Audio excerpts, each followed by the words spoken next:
So it's just a build up of, passion and pride, and you just feel it. It's just energy, but a lot of energy goes into the dances to be able to perform and then go and perform on the field. And it takes you 10, 15 minutes to get your breath back, and because you've used everything that you've got to put into that dance to represent and obviously wake our old people up and make them proud. And yeah, it's very special. It's why I love the game of rugby league. Yeah, like I've never had a better feeling in life, really, like to those guys and my brothers now. And, like they walk around. Sometimes they don't have to say anything to learn off them because they walk around being so proud and so staunch, and the way they dance, the way they talk, the way they communicate with each other. When we went over to the Maoris, like, let's stand tall. Like, let's bring us to them rather than wait for them to bring them to us. So it's everything they've done. Like, it's just been enormous, and I can't thank them enough.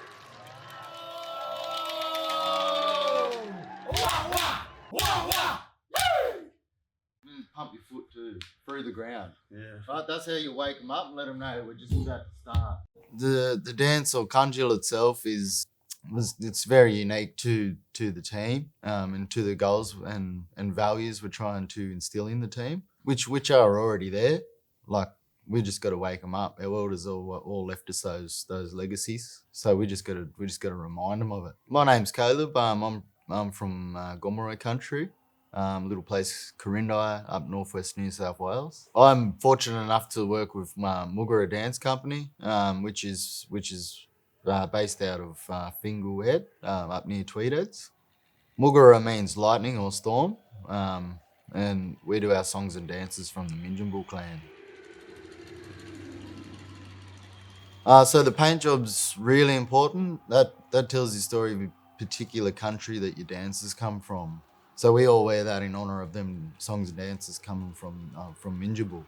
The paint job itself represents that two rivers of Minjibul country, the Logan and the Tweed. It runs up your body, and that's what you wear with your pride. When we do our welcome dance as well, we that's all we do is show that paint up and show who you are, show where your dancers have come from, show your country.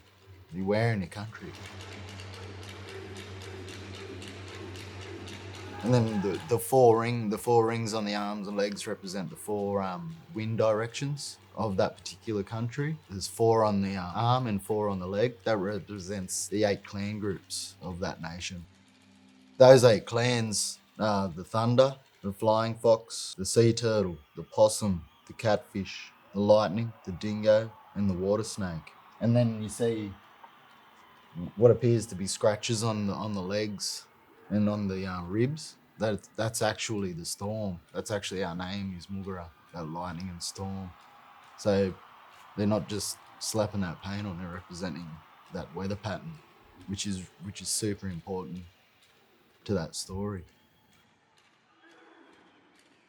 And on the face, it's real simple, but it's really powerful. That's the horizon. Up in Minjimbu, they're the sunrise people. They're the first people to see the sunrise. And what a beautiful thing to think about, where that ocean meets the sky, and that straight line. That's when you wake up and you greet the first day. You just remind yourself too that you're a part of that bigger picture. And our elders saw those sunrises for 100,000 years.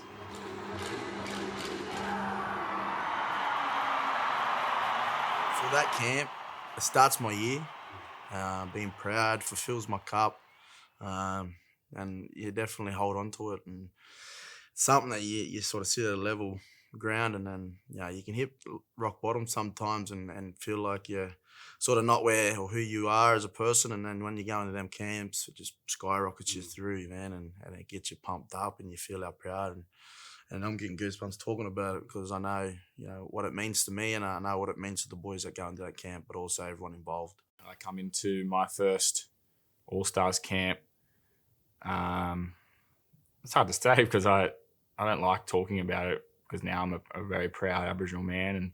But going into my first one, I was proud, but I didn't know a whole heap about myself and my identity. And looking back on it now, I was a bit disappointed in myself for not walking in tall and being proud and knowing who I am. But like they were massive for me, and Uncle Aby and Uncle Ed, and just all the cultural advisors in there, Tahu as well, and then the dance crew. Like, they didn't teach me just how to dance; they taught me how to be a proud Aboriginal man, and I honestly can't thank them enough. We had to give them something, and finding the right way to do that respectfully, gently, besides just throwing it on. They're all at different stages with their culture as well, like we all are.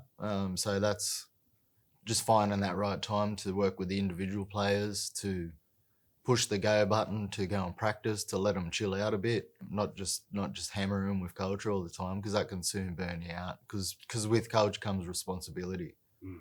So we're not just giving them a dance, we're giving them that knowledge.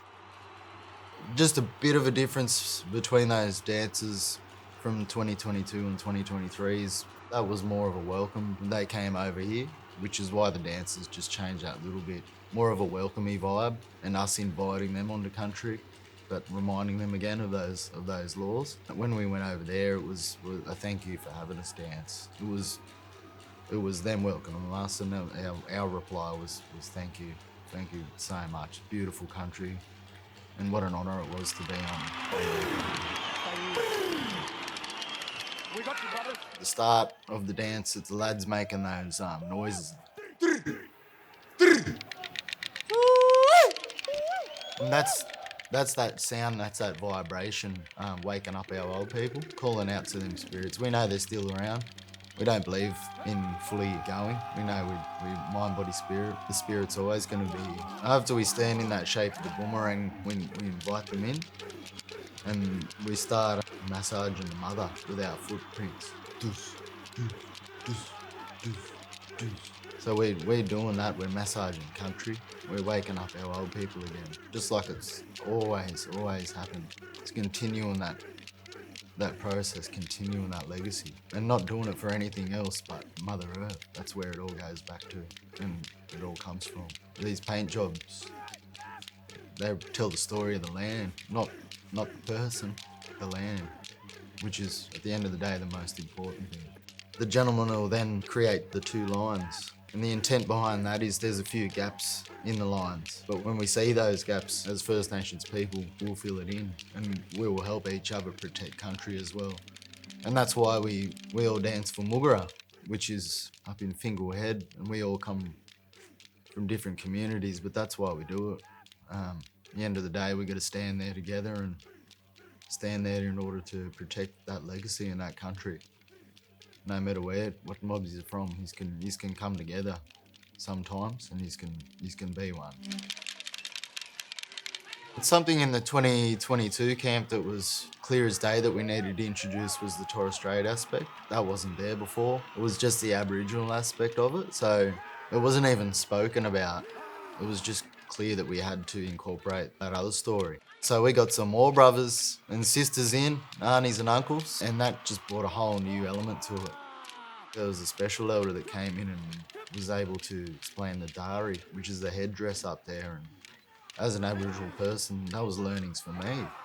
So going in and sharing these things, we're actually learning as well in the camp, which is beautiful because you never stop learning. Your culture, it's nearly impossible. So these are the times where we can just go back to it, and we have that week to just work it out together, make it stronger together, so these people coming through can just have it and take it where they want to take it. We just sent them out the front and stomped our feet in support and just let them go. They told the story of the shark when they were out there, which is one of the major totems. And then the big finish, I guess, is the Aboriginal players doing the spear dance, which is a dance to show off our spears. We actually made those spears for the players. One of the brothers, Brock, made those spears for the players, so they were able to fully tell that story. But at the end is where we really, really enforce that story of law, where yous are all absolutely welcome, but those spears are here if that law is broken. Yous are welcome, but at the end of the day, if the laws are broken, we'll protect our country. And those spears are there for a reason and a purpose.